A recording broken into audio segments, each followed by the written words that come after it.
Now that we've gotten through all the options on that poll from 2 years ago, it's finally time to tackle a creature that I knew I could not be sane about. Like, I love jellyfish, but they're f***ing weird. I'm not even gonna sugarcoat it.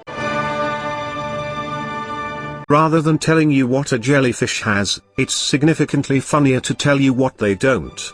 With no brain, no skeleton, no blood vessels, no heart, no respiratory system, and copious other things missing, this bundle of jelly and nerves somehow manages to be armed to the teeth. Which it also does not have. Cartoons have, unfortunately, lied to you. Jellyfish do not sting with an electric shock. Rather, brushing up against a jellyfish tentacle brings you into contact with their thousands of miniature venom harpoons, which I personally believe is exponentially more horrible. Like, yes, of course, the floating grocery bag is made of guns. Makes perfect sense.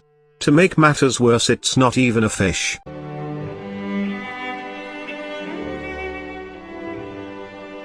Even the term jellyfish is pretty broad.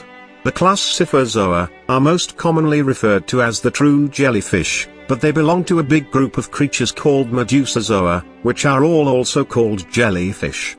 Wonderful. So what sets the true jellies apart from the many other jellies? Murderous intent. Our true jellies drift aimlessly, feeding on whatever may cross their path by pure accident.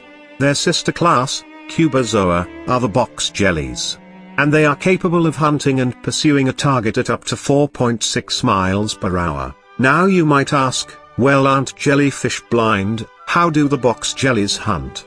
Well, the thing is that box jellies decided to have eyes. Not just simple eye spots, or pigment cup eyes. True eyes. With retinas and corneas. Complex, image-forming lens eyes. And they have 24 of them, all with different purposes. Most are for murdering. I hate this image so f***ing bad. Why does the garbage bag have human eyes? Nature is so beautiful, man. I love doing this series.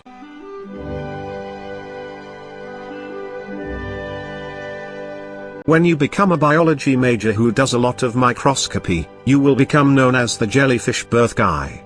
It is inevitable, but I swear, however you imagine jellyfish are born, the reality is much weirder. For a bit of context, jellyfish are related to corals and sea anemones, which, as you may know, do not float around and are very firmly planted in the ground. When jellyfish reproduce, a fertilized egg will become a little larva, swimming around aimlessly until it hits something and anchors itself to it. Here it is known as a polyp, and now you can see the resemblance between jellyfish and their coral and sea anemone cousins. This little beast sits mouth up, eating whatever comes its way until finally, for some reason or another, it decides to grow, elongate, and starts splitting itself into thin layers. Do you see where I'm going with this? All these little layers of tissue sit patiently, like a stack of Pringles. And periodically one will break off from the top and swim away. This is your jellyfish.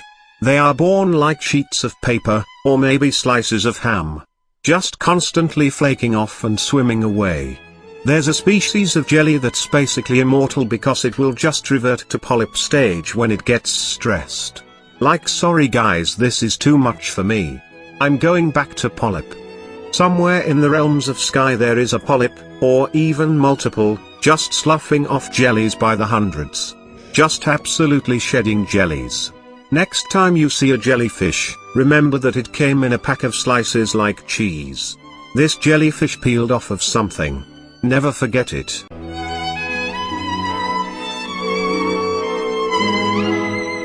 Imagine for a moment that you are the scientist who has just discovered the smallest animal ever.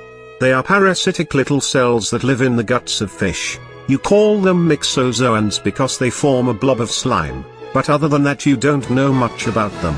You suggest classifying them as protists, which for those of you not well versed in biology, is the we don't know what the hell this is but it's a live classification. Finally, you take a closer look at the little arms of this creature. 3 of the arms end in a pointed tip, with 3 capsules that fire into and connect to the fish like a grappling hook, or a harpoon. And you say, how strange, that looks a lot like what jellyfish have. So you look for its closest living relative, and find that it shares an ancestor to Polypodium hydriform, a parasite found in the eggs of fish. A bizarre little creature with its own controversy about what exactly it is. The hydriforms, very briefly in their life cycle, have a non-parasitic free-living phase, where they peel off from a planted body as little sheets of tissue with tentacles. They are, as I hope you've figured out by now, jellyfish. Far less complex than even true jellies, and equally bizarre, but jellies all the same. Which means that the living slime, as the cousins of these strange jellies, are also, insanely enough, jellies. Consider how crazy this is. Millions of years ago some jellyfish cousin said to hell with floating and decided to become a slime that gives fish a horrible death from the inside rather than outside. Like f you, I'm becoming slime. Who even does that? So now apparently jellyfish can just become parasites if they wish. Really makes you think about what's really going on with those forest trees. Is it a kind of light fungus, or perhaps, just maybe, the jellyfish have done it again? And so whether you're new or old to the world of sky, remember that jellyfish you're bouncing on is just one slice of many. Really puts the Aurora concert into perspective, doesn't it? Maybe we're all just slices from the same polyp, floating out aimlessly into the unforgiving abyss. Do not become a parasitic slime.